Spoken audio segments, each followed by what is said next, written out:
अगर आपको 5 stupid mistake बतानी हो जो लोग पैसा कमाने की बात करते हैं। 5 मैंने क्या किया, मैं याद कर रहा हूँ।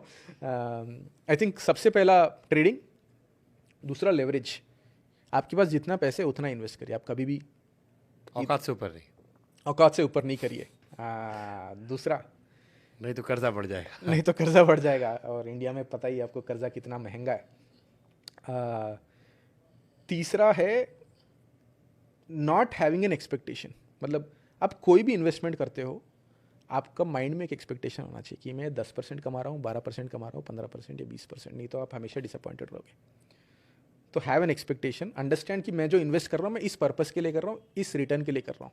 नहीं तो आप उसको इन्वेस्टमेंट को आप डिस्टर्ब करना चाहोगे, एंड डिस्टर्ब करते हो तो आपका पैसा बनेगा नहीं। जहां आप दुनिया जा रही है वहां मत करो। फोमो फोमो इन्वेस्टिंग आप मत करिए।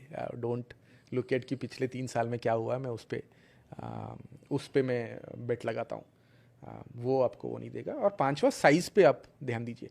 मैं बहुत लोगों को देखा हूँ जो इन्वेस्टमेंट साइजेस, मतलब उनका घर होगा 10 करोड़ का, बट इन्वेस्टमेंट करेंगे 5 लाख, राइट? तो उससे कुछ नहीं होना आपका। अब ये 10 गुना भी बढ़ जाएगा 50 लाख से, क्या है? मतलब आप साइजिंग करिए कि आपके पास क्या प्रॉपर्टी, आपका नेटवर्थ क्या है, उस नेटवर्थ के हिसाब तो से। चलो मैं इसी पे एक क्वेश्चन पूछता हूँ कि कोई आदमी कैसे ये डिसाइड करे कितना पैसा मुझे इन्वेस्ट करना है, कितना पैसा मुझे इमरजेंसी में रखना है, या कितना पैसा मुझे लिक्विड में रखना है, कौन सा शेयर मार्केट में जाएगा, कौन सा गोल्ड में जाएगा।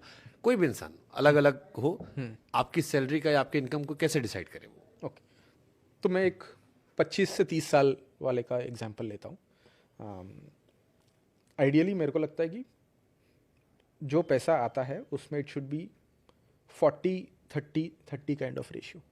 आपने 1 लाख रुपए कमाया, उसमें 20-30 हज़ार रुपये तो आपका टैक्स में चला जाएगा। अब 70-80 हज़ार रुपये है, उसमें से 40%, मतलब 1 लाख का 40%, 40 हज़ार आप खर्च कर सकते हो। बाकी जो 30,000 है वो आपको इन्वेस्ट करना चाहिए। और इन्वेस्टमेंट भी जब करते हो, emergency fund is not linked to your salary. आपको बस 2-3 साल खर्चे का आपको वो करना है। आपने अगर वो कर लिया, उसके बाद आपको इमरजेंसी फंड में डालने की ज़रूरत नहीं है।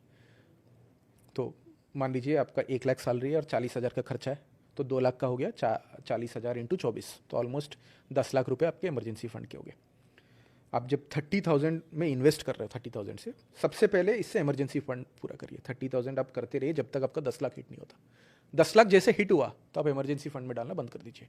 अब आप पोर्टफोलियो बिल्डिंग पे आप ध्यान दीजिए। पोर्टफोलियो बिल्डिंग के इमरजेंसी फंड भी हम एफडी में डाल दें। इमरजेंसी फंड आप एफडी में डाल सकते हो, बॉन्ड्स में भी डाल, जो भी सेफ इन्वेस्टमेंट है। फिर